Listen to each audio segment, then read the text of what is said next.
தேர்தல் ஆணையம் ஓரணியில் தமிழகம் உங்களுடன் ஸ்டாலின் ரொம்ப விகரசா போறோம். எதிர்க்கட்சி கூட்டணி ரொம்ப பலமா இருக்குன்னு நினைக்கிறேன். இல்லை, எங்களுடைய கூட்டணி திராவிட முன்னேற்ற கழகத்தின் கூட்டணி மிக பலமாக இருக்கிறது. அதே நேரத்திலே ஓரணியில் தமிழ்நாடு என்று மக்களோடு ஒரு கூட்டணியை முதலமைச்சர் அவர்கள் உருவாக்கி இருக்கிறார்கள். அதுவும் மிகச் சிறப்பாக மிக பல வாய்ந்ததாக உருவாக்கி கொண்டிருக்கிறது.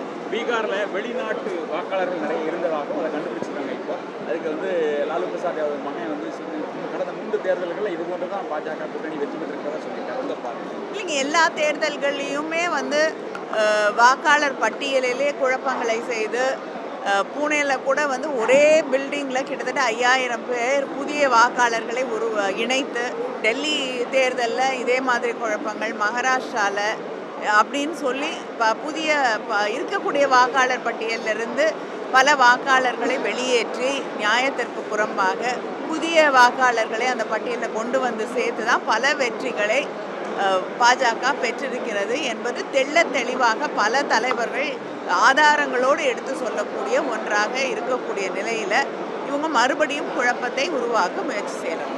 25 லாக்அப் டெத்துக்கும் நிவாரணம் தருவீங்களான்னு சொல்லி தமிழக வெற்றி கழக தலைவர் கேட்கிறாங்க. எப்படி பார்க்குறீங்க அவரோட விமர்சனம்? இல்லைங்க, ஒரு திரைப்படம் அப்படிங்கிறது மக்களுக்கு பல செய்திகளை சொல்லக்கூடிய ஒன்று.